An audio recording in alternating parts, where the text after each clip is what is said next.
As a young boy, I dreamed of being a baseball, twirling, twirling, twirling towards freedom. Hello. Whirlwind is not a new thing. In fact, it is one of the classic builds dating all the way back to Diablo 2. However, there are a few new tricks we can bring to the Whirlwind table. Hi, I'm Pat. You can catch me live at twitch.tv/PatinatorTV, but for now, here on YouTube, we're going to be talking about Whirlwind.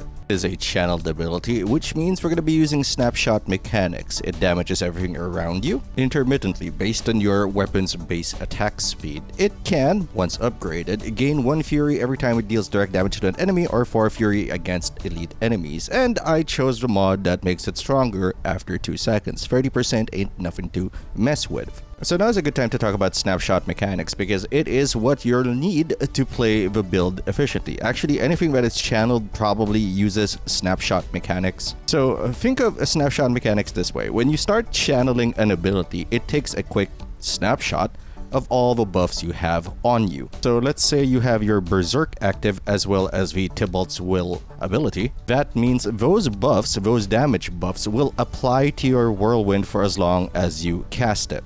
Or channel it, more appropriately saying. Even if those buffs expire on your character, they will continue to apply to your Whirlwind, which means you can get a lot of value off temporary buffs, such as Warcry. Sounds great, but there are a few caveats. For example, buffs cast mid-channel will not apply to the damage of the channeled ability. So that's not fantastic, but it is a small price to pay.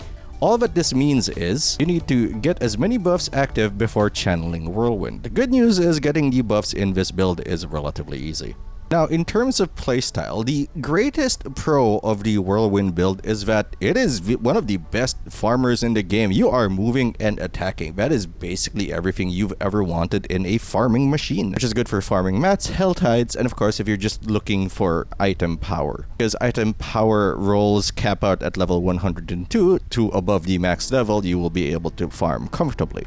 Single target damage is not fantastic, but it's doable. It doesn't feel like a pain to play it. However, one of the biggest problems with the Whirlwind build is that it is difficult to scale into harder content. Yes, you can play smart, and if you are that kind of player who knows what's happening on the screen half the time, it's all just lights and anger to me. You can go pretty far, but there is so much to manage when you are running a Whirlwind build. You need to keep an eye on your Fury. I mean, most of the time, it's not gonna go down, especially if you got all the right items, but there will be times, especially if you run with the Ramaladni's Magnum Opus, that you will find yourselves a little starved, which can get you into trouble. It's also very cooldown dependent. A lot of your sustain and defense come from your shouts. When you do not have the effects of those shouts on you, you do not make as much fury, you do not deal as much damage, and you cannot take as much damage. So you also got to keep an eye on how long those are on your bar, which can be difficult considering the bar is teeny tiny,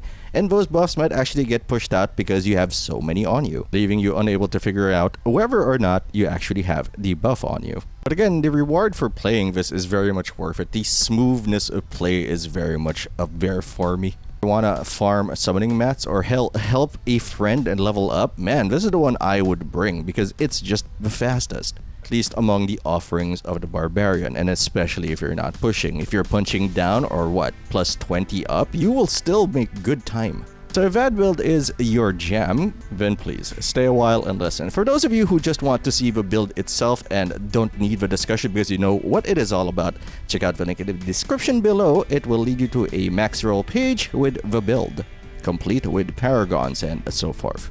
For the rest of you, let's get started with armor. Oh, I forgot to mention, this build is a little unique dependent in that the uniques will take it to a next level. And unfortunately, both of these uniques are best found on Uber Duriel, who you can farm comfortably at level 90. If you don't know how to summon Uber Duriel, I have a guide on the channel. Check it out. It's Uber Boss's summoning guide. Anyway, the first item is Tusk Helm of Judith the Mighty, which I have been excited for since the very beginning. Its mods do not actually fill me with joy. The attack speed is meaningless on a Whirlwind Barbarian, but the rest are fine. Ranks in aggressive resistance adds a lot of defense while you are berserking. The maximum fury gives you a bit more, a bigger tank to work with. And the bonus damage while berserking adds to our Blood Rage bonus. But the real star of the show here is its actual unique ability. When you gain Berserking while already Berserk, you have up to a 60% chance to become more enraged, granting 15% increased damage, 2 fury per second, and 10% cooldown reduction. Now, as we've discussed, due to snapshotting, you're not likely to get that 15% damage bonus, although if you play with your Whirlwind well enough, you will probably get it. However, the critical things here are the 2 fury per second, which is really hard to come by, as well as the 10% cooldown reduction. Those provide answers to 2 questions that we're gonna have as a Whirlwind Barbarian. Where are we gonna get all this fury, and how often can I shout and berserk at enemies?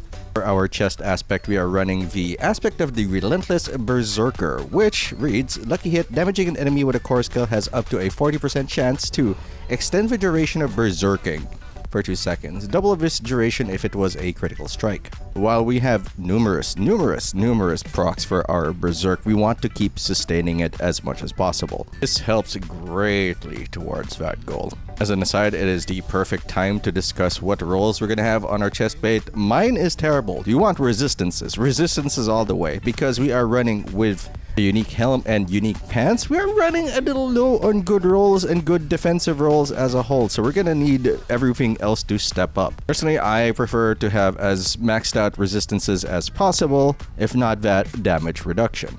On our gloves is the aspect of the expectant. Attacking enemies with a basic skill increases the damage of your next core skill by 10% up to a maximum of 30%. Since we are playing with snapshot rules, it does apply to the whole Whirlwind you channeled on, so whack thrice and start spinning. Most of the time for mobs and even most elites, you probably won't need to stack this up.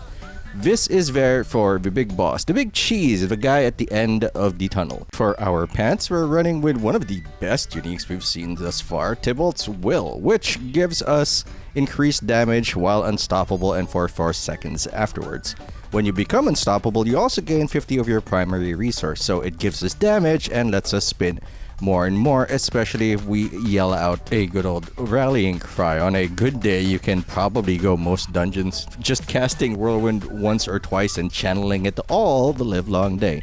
And as you can see, the rest of the stats on Tybalt's Will are not great. It gives you potion capacity and damage, which I guess I can't say no to damage, but I'd rather have more defensive abilities on it. For our little toesies, we are running with the aspect of the Ghost Walker. While unstoppable and for 4 seconds after, you gain extra move speed and can move freely through enemies. This is more of an emergency, oh no, we're in trouble thing. You suddenly ran out of mana, or sorry, fury in the middle of a spin and you need to get out. This will let you get out. Also, moving faster as a Whirlwind Barbarian allows you to distribute damage a lot better. If you don't like that, the utility aspect of Audacity is stunning people around you if there are at least 5 of them, an effect that can only occur once every 20 seconds is also quite acceptable. The only reason I'm not running this with Penitence or any other fancy boots is that I really want more resistances. I mean, I want move speed. I'd even give up fury cost reduction, which by the way works off the top. So if you're running Unbridled Rage, increasing the fury cost of your abilities, the fury cost reduction actually applies after the multiplier. So your 25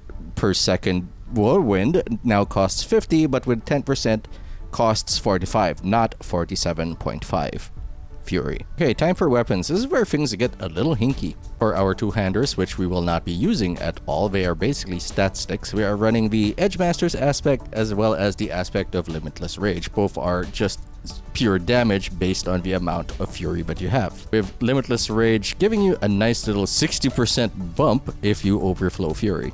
And of course, there's our 1-handers. Our first one is Ramaladni's Magnum Opus. I'm looking for a much better one, but this is pretty good. With the changes to vulnerable damage multiplication as well as critical damage multiplication, the mods on it suddenly are really good. Also, this very much abuses the Snapshot Mechanics. Skills using this weapon deal 0.4% increased damage per point of fury you have, but you lose 2 fury every second. So when you cast Whirlwind, it's gonna look the starting amount of fury you had when you cast it. It doesn't care that it's dropping down constantly, and not just because you're spending it, because it looks at the start of the cast. This weapon is the singular reason we are not running Whirlwind with a 2-hander. For our mace, which we're gonna need because mace is the place to hit people in the face, we are running with the aspect of Berserk Ripping. Whenever you deal direct damage while berserking, inflict some of that damage, up to 30% of the base damage, as additional bleeding over 5 seconds. Not especially exciting for bleed builds as it looks at the base damage, which I assume does not have modifiers, and or crit damage or vulnerable damage, so that's kind of, not great, but it does allow us to proc certain abilities. Now it's for everyone's favorite part, the jewelry, because it's always the same thing. Most Barbarians bling bling. Echoing Fury, Bold Chieftain, and Disobedience. Echoing Fury reads, your shout skills generate up to 4 Fury per second while active. Bold Chieftain, whenever you cast a shout skill, its cooldown is reduced by up to 1.9 seconds per nearby enemy up to a maximum of 6 seconds. So that solves 2 problems for us. Whenever you shout, you generate 4 fury per second, and it stacks. If you have 3 shouts, you get 12 fury per second. And with Bold Chieftain, you're gonna be shouting a lot. Obedience, of course, is an old classic. If you're new here, it increases our armor every time we deal damage up to 99%? Excuse me? That's a lot of armor. Are gonna be in combat for a while, and since we are using 2 uniques, that means we do not have defensive stats, as I mentioned before, so every little bit does help, especially since this is a melee build. A mobile melee build, but still, you're up in there. For my chosen weapon expertise, I went with two-handed mace expertise because it gives us fury. Literally it. Time for the Season of Blood stuff, the Vampiric Powers. Got the 2 big ones out of the way. Prey on the Weak and Accursed Touch. The combo you're gonna see basically everywhere. First of all, you deal extra damage to vulnerable enemies thanks to Prey on the Weak, but enemies are vulnerable while affected by a Vampiric Curse from your other Vampiric Powers. And look!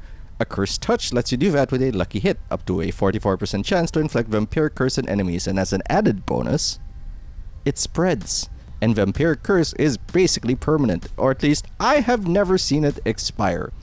Also, Vampiric Cursed Souls deal 200% increased damage, and that's, it's solving a problem Whirlwind doesn't actually have, which is mobs, but it's always welcome to see a little bit of clearing. Now, this one's gonna get comments, I think. I like Bathe in Blood.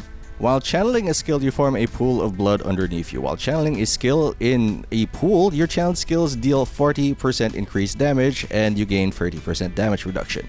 A pool can only form once every 8 seconds. This is one of the things that breaks the snapshot rule, because you get the damage bonus while you are in the pool, even if you are mid-channel, at least near as I can figure, because it is an outside buff rather than something that comes from you internally, if that makes sense. It's like a buff on the floor rather than a buff on your character. While that buff is nice, I am primarily here for the damage reduction. Since we gotta stay in melee most of the day, it's really good against high damage enemies. In fact, I'm pretty sure this single-handedly carried me through my Duriel runs when I foolishly challenged that maggot with a Whirlwind build. I do not recommend. I mean, it's certainly doable, it's just kind of a hassle. Last 2 Vampiric Powers are Anticipation and Sanguine Brace. Anticipation is there just for the cooldown reduction. The more times you can cast Wrath for the Berserker, the better off you'll be.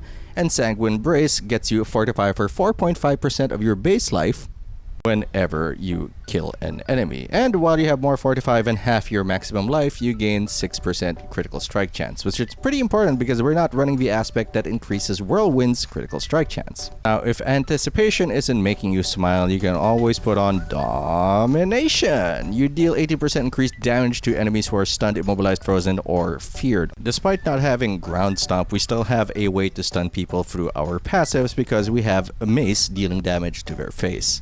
Okay, time for skills, which I will admit to you, not the most exciting part of me to discuss, especially since most of them are numbers based, but I think it's still necessary, so here we are. Let's start with the skills in our bar, and let's of course get the boys out of the way. Actually, you know what, can we have Overpat do this, the guy that did the pants video? Yeah, let's have him do this. You, talk about the war cries first. These shouts are what simplifies the Barbarian's gameplay the most, because they are basically passive. You just need to click them and then forget about them and click them again later. Some people find it boring, I find it efficient. Rallying Cry increases our movement speed as well as our resource generation, and it also helps your friends, and it makes you unstoppable. War Cry increases our damage output and also gives us Berserking and also gives us Fortify, and Challenging Shout makes us tougher by giving us 40% damage reduction. Also a taunt, I guess, but that damage reduction is nasty. Okay, last time I'm gonna be lazy, I promise. Oh, that's not true. I'm gonna be lazy later. But for now, Wrath of the Berserker, it's our ultimate ability. Its cooldown is 60 seconds shorter if you're using the Vampire Power thing. But More importantly, it gives you Berserking and Unstoppable for 5 seconds, proccing both of our armor uniques, Tybalt and Jorits. As an additional bonus, every time you hit somebody with a basic attack, you also gain even more Berserking. And since we fill out the tree, we also get bonus damage for every 50 Fury we spend while Wrath the Berserker is active, which I believe is the whole 10 seconds. Additionally, we move faster and we generate more Fury. Now for our left and right clicks. We've discussed Whirlwind, but Lunging Strike we have also discussed on the channel, but if you're new here, here it is. It gives you extra life and deals extra damage when you hit someone who is healthy.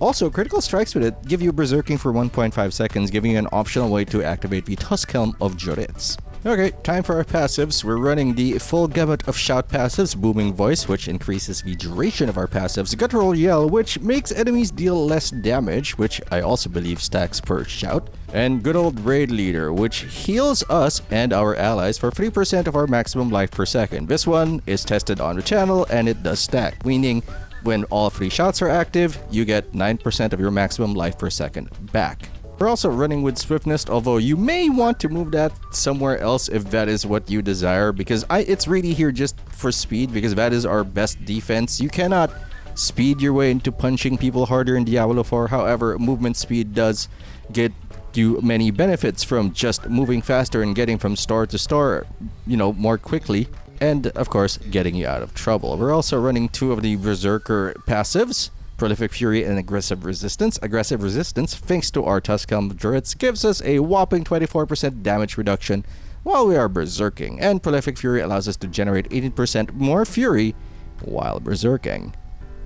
But wait, there's more! No Mercy to increase our critical strike chance against immobilized, stunned, or slowed enemies. Pit Fighter to increase our damage to close enemies and gain more distant damage reduction, which is pretty important. Fixed Skin is here because it is best friends with Counter Offensive. Counter Offensive reads, while you have Fortify for over 50% of your maximum life, you deal more damage. I actually kind of want my Amulet passive on this, but if I were being greedy, I would try to get it on Wallop. Your skills using bludgeoning weapons deal 15% increased damage if the enemy is stunned or vulnerable, and that is because Counter Offensive gets you 4% damage per point, while Wallop gives you 5. Concussion is also here. Lucky Hit skills using bludgeoning weapons have up to a 30% chance to stun enemies for 3 seconds, or up to 45% while using a 200 bludgeoning weapon.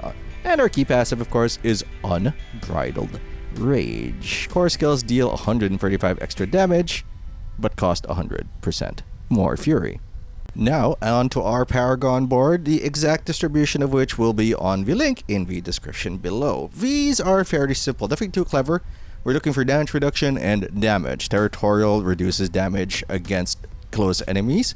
Martial, on the other hand, is our most technical thing, and by technical, I mean it reduces the shout skill cooldown whenever we shout.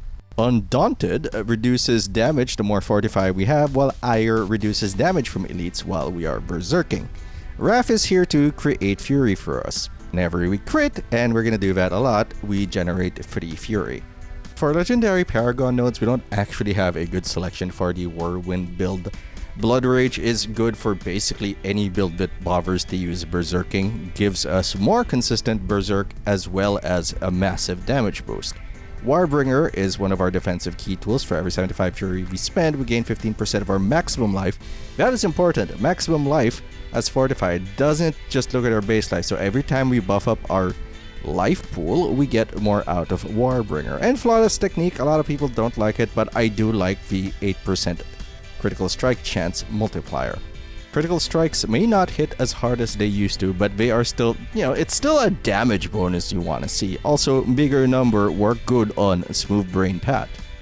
Okie dokie, that was a long one, so thanks for watching. Hope you enjoyed it. If you found it useful, don't forget to like, comment, and subscribe. You can also comment if you have any questions, and I will try to get back to you as soon as possible. Alternatively, you can reach me at twitch.tv/PatinatorTV. It is likely that I will not be playing Diablo. Sometimes I'll be playing City Skylines if my computer doesn't spontaneously burst into flame.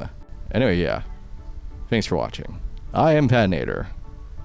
I will see you later.